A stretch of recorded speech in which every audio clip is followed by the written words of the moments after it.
Today we're going to challenge a common belief, the idea that we need to eat first thing in the morning. And is that early morning breakfast really that crucial for us for the rest of the day? Or is it just something that we've been led to believe? Now, my name is Dr. Al-Najaar. I'm a medical doctor, and I help busy 30 to 50-year-old men lose 20 pounds in 12 weeks guaranteed without having to eat boring and bland foods and without having to spend all day in the gym. So, let's get into today's topic. We've all heard it. Breakfast is the most important meal of the day. But what if delaying our first meal could offer significant health benefits? Is breakfast really that important? Breaking the fast is important. What time you break your fast is important. And also what you eat when you eat for the first time. A lot of people like to eat cereal. They like to eat oatmeal. They like to eat bread or other grainy foods. And I'm going to tell you why you're setting yourself up for failure doing this exact thing. I'm also going to tell you how you can ease into my system, which will offer significant health benefits, not only in the short term, but also in the long term. Let's dive into the science. In the morning, our cortisol levels are naturally higher in the body. This means that your body is actually secreting glucose into the bloodstream, which means that you don't have to eat breakfast. Your body is already providing you with an energy source, so you don't have to go out and find one immediately after you wake up. If you eat breakfast, and especially if you eat a high carb breakfast, which most people do, you're going to spark your blood sugar and you're going to crash it afterwards. And this will make you hungry, this will make you crave foods, and this will lead to eating more throughout the day. And obviously, those are not the things that you want if you're trying to stay metabolically healthy or if you're trying to lose weight. By delaying breakfast, you can experience more stable blood sugar levels, increased mental clarity, and even weight management benefits. And that's why you want to stabilize your blood sugar. You don't want those spikes up and down, which are those that make you hungry and crave foods.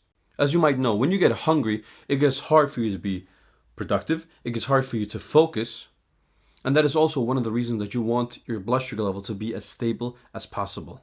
And that's why it makes sense for me to fast until 12 p.m. every single day, even the days that I work out. But what I do on the other hand is when I do eat, because I mainly eat 2 meals a day, is I get a lot of protein. I get around 80 to 100 grams of protein in every single meal that I eat. It's important for me to sustain my muscle building efforts, but I also train fasted. I don't need to eat breakfast before I go to the gym. But what I always make sure to do after coming home from the gym is eating a lot of protein and a lot of fat. I like to eat, my go-to meal is usually 10 to 15 scrambled eggs, because then I know I've gotten plenty of protein, plenty of fat, and that can sustain me for a couple of hours before I need my next meal. And even on days where I don't work out in the morning, I still fast until 12 p.m. If I'm at work, my first meal will be either the ribeye from the day before or some ground beef. And that's how I always break my fast. A lot of protein and a lot of fat. And the main reason that I do it is the mental clarity and mental focus that I gain. I do my most focused work in the morning because I haven't eaten yet. My blood sugar level hasn't been affected and it's very stable. So that's what I do to stay focused and stay with mental clarity. Instead of running on sugars from your first morning meal, my body's running on ketones. So what are ketones and how does the body use them and how does the body produce them? So ketones are metabolized in the liver. They're produced from the fat storages that we have on our body. So you're literally burning fat and using it as energy. Your body's using ketones and producing ketones when you haven't eaten for around 12 hours, when you're on a low carb diet, and when you have done excessive workouts. So you can use ketones when you do those 3 things. Ketones are a great energy source for the brain. You have a way more stable energy source than when you use sugar, because your blood sugar isn't going up and down. It's way more stable. And some people even talk about ketones being a better energy source for the exact same reasons. Your body needs glucose, and the body will produce glucose for the brain. But ketones are also very potent. And that's also why when you're being powered by ketones, you'll experience more clarity, more focus, and you'll have way better energy. You'll have less mood swings.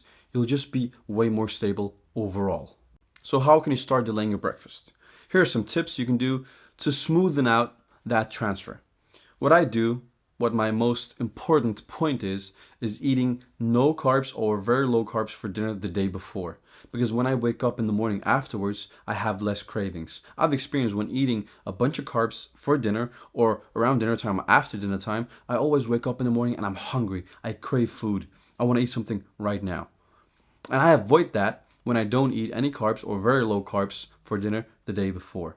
What I also do is I slowly push my breakfast. So I push it by 1 hour and I make sure that my first meal is filled with protein and filled with fat. Studies have shown that when you eat a lot of carbs, you're going to consume way more calories for the whole day in total compared to when you eat a lot of protein and a lot of fat. And that is due to the cravings that you get when you eat a lot of carbs. So avoid carbs as the first meal in the morning and avoid carbs in the last meal of the day. That is the way that I do it. That's the way that I started. And that's how you can smoothen out that transition from not fasting and eating 3 to 4 meals a day to eating only 2 meals or maybe 3 meals with snacks. Then I started pushing my first meal until 10 a.m. and then I pushed it till 12 p.m. And that's how you can smoothly transition from eating breakfast first thing in the morning to actually breaking the fast at 12 p.m., for example, like I do. And the most important thing is prioritizing protein at every single meal that you have. Even if you do eat snacks, make sure they're high protein, low carb. High fat is okay, moderate fat is also alright. But what you have to prioritize is protein and low carb. That way you're affecting the blood sugar less and you'll have less cravings throughout the day. My last tip is drinking plenty of coffee and plenty of sparkling water. They will help you manage those cravings. They will help you manage the hunger. And obviously it's important for you to eat enough. So you have to eat plenty of food when you do eat.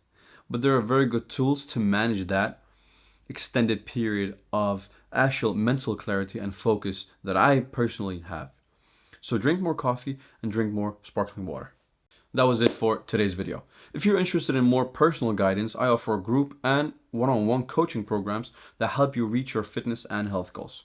Together, we'll create a fitness plan and nutrition plan tailored just for you so you can reach your goals. But it's not for everyone. First of all, it's very expensive. Second of all, you have to be serious about your health. But if that is you, the results are guaranteed and you will change forever. If you're interested in that, you can read more in the description. I've also created a free ebook that you can download by going to Dr. Al-Najaar/free. That ebook will help you elevate your health with 5 very simple steps. Thanks for watching. If you found this video helpful, please make sure to like, share, and subscribe to the channel for more health and fitness tips for busy men. And remember, it doesn't take too much time to invest in your health, and it will be your best investment forever. See you next time.